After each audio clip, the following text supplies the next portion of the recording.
Olá professor, olá professora, este é um vídeo tutorial para ajudar você no trabalho de leitura com seus alunos. A obra de hoje se chama La Dançarina, de Lílio Parra e Jefferson Costa. La Dançarina é um livro diferente do que comumente é abordado em sala de aula, porque ele se trata de um HQ. As HQs podem auxiliar os alunos que ainda não desenvolveram o gosto ou hábito da leitura a encarar o ato de ler como um hábito prazeroso. Além disso, pode ser considerado um dos gêneros mais próximos da realidade dos alunos, pois mesmo com a chegada de novas tecnologias como o cinema, a televisão e a internet, o consumo de HQs é intenso entre crianças e jovens. Mas o que podemos saber sobre esse gênero? A arte de contar histórias através de desenhos e palavras em uma sequência linear faz parte da cultura de diversos povos, pois lida com símbolos e representações da identidade humana, e suas origens estão ainda nos primórdios de nossa civilização, quando o homem começou a rabiscar nas paredes das cavernas. Era uma época em que se morria cedo, devido às diversas adversidades e dificuldades de sobrevivência.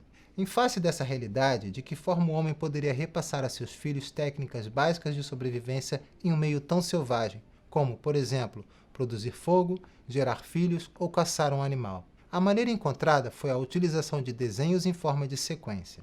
Um pouco mais à frente na história das civilizações, os egípcios ilustravam as paredes de seus templos com as atividades desenvolvidas pelo povo da época. Este costume também pode ser observado nas civilizações grega e romana, onde a arte sequencial era produzida principalmente em vasos, colunas e em baixos relevos. A expressão arte sequencial foi cunhada por Eisner em 1989 para se referir a qualquer forma de expressão em que haja um encadeamento de imagens que, de forma articulada, narram um episódio. Com o passar dos anos, a criação da indústria tipográfica foi marcada por diversas obras que aliavam de maneira bastante eficiente palavra e imagem. Os Estados Unidos tendem a reivindicar a criação das HQs. Contudo, há registros anteriores ao surgimento das HQs em solo americano.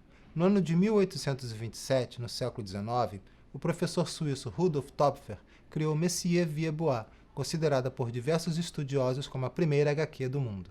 A era de ouro das HQs americanas começou durante a crise na Bolsa de Wall Street, em 1929. Nessa época surgiram os primeiros personagens de aventura, como Tarzan e Buck Rogers. As histórias auxiliaram na disseminação da visão de mundo norte-americana, colaborando juntamente ao cinema para a globalização de valores, cultura e ideais do país.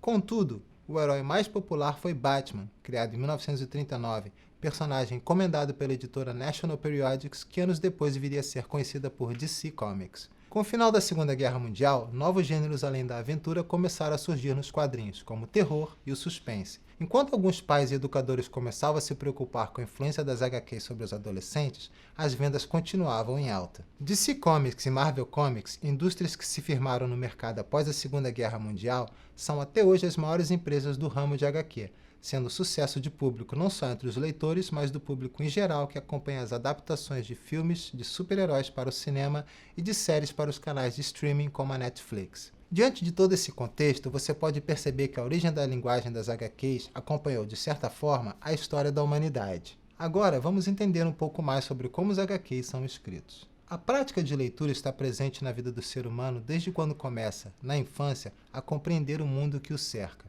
No desejo constante de decifrar e interpretar sentidos, de perceber o mundo sob diversas perspectivas, no contato com um livro ou através de diversos gêneros textuais, sendo eles verbais ou não verbais, multimodais ou multissemióticos, estamos sempre, de certa forma, lendo. Nas histórias em quadrinhos, trabalha-se com os conceitos básicos de linguagem verbal e não verbal. De forma bastante simples, você, professor, você, professora, pode definir a linguagem verbal como a que tem por unidade a palavra, enquanto a não verbal apresenta outros tipos de unidade, como gestos, movimento, som e imagem. As HQs possuem mecanismos verbais e visuais que são próprios do gênero, alguns criados exclusivamente para ele e outros inspirados em linguagens utilizadas em outros meios de expressão, como o cinema, ficando a critério da criatividade do autor. O elemento básico da HQ é a imagem ou a linguagem visual, que neste gênero aparece como uma sequência de quadros por meio de uma narrativa, seja ela ficcional ou não.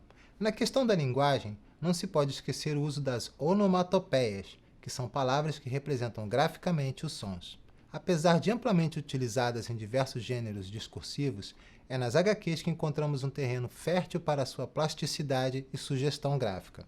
Os planos ou enquadramentos nas HQs demonstram, da mesma forma que na pintura, na fotografia ou no cinema, como uma determinada imagem foi representada. A nomenclatura dos planos é a mesma que é utilizada pelo cinema, ou seja, podemos encontrar o plano geral, plano total, plano aproximado, primeiro plano, plano detalhe. Um exemplo dos usos de diferentes planos está bem exemplificado na página 35 de La Dançarina. Pode-se observar o uso do plano geral, do plano aproximado, do primeiro plano e do plano de detalhe. Isso de uma forma ascendente, levando o leitor cada vez mais para o interior da cena e, consequentemente, envolvendo mais na leitura. As metáforas visuais trabalham no sentido de reforçar a linguagem verbal presente na HQ. É o caso, por exemplo, do uso do desenho de uma lâmpada para indicar que a personagem teve uma ideia, e os balões, que indicam a fala dos personagens e aparecem ligados a um prolongamento chamado de apêndice ou rabicho, que indica qual ou quais personagens estão falando. O enredo de La Dançarina se desenvolve no contexto da gripe espanhola, e o título da obra faz referência à forma de como a população nomeou a doença. A gripe espanhola foi o nome que recebeu uma pandemia de vírus influenza que se espalhou pelo mundo a partir de 1918 e durou mais de 2 anos. A doença foi responsável pela morte de cerca de 3% da população mundial. Os historiadores sabem que a gripe espanhola não surgiu na Espanha, mas recebeu esse nome em razão da forte divulgação do problema na imprensa espanhola.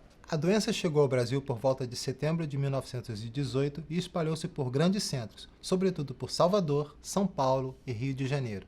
A cidade de São Paulo, por exemplo, pode ter contado com até 350 mil pessoas infectadas. O presidente eleito Rodrigues Alves faleceu em 1918, em decorrência da doença. A referência a esse fato pode ser visto nas páginas da obra La Dançarina. Na formulação do texto da Base Nacional Comum Curricular, fica muito clara a importância dos campos de atuação social, que são os eixos estruturantes do processo educativo. Segundo a BNCC, podemos dividir esses campos para efeito metodológico em 5 vidas: vida pessoal, vida pública, jornalístico-midiático, artístico-literário e práticas de estudo e pesquisa. Por isso, nesse vídeo, apresentamos algumas referências que podem sofisticar o letramento dos alunos e alunas, como também facilitar seu processo de compreensão da obra La Dançarina, de Lílio Parra e Jefferson Costa. No campo da vida pessoal, sugiro o quadrinho da Turma da Mônica Jovem. A série Turma da Mônica Jovem traz os personagens de Maurício de Souza como adolescentes e jovens adultos e aborda muitos fatos próprios da faixa etária de estudantes do ensino médio. Por isso, é uma excelente oportunidade tanto para desenvolver o gosto pela leitura dos quadrinhos, quanto para proporcionar um espaço de reflexão e aprendizagem pessoal. No campo da vida pública, sugerimos a reportagem Outra Pandemia, o que aprendemos e o que não, com a gripe espanhola de 1918. Nessa reportagem, a TV Folha, através de relatos das historiadoras Lilia Schwartz e Cristiane de Souza, reuniu dados sobre a epidemia da gripe espanhola e pesquisa em acervos de jornais para investigar os paralelos e diferenças entre o surto de 1918 e a pandemia de Covid-19. A reportagem está disponível na internet.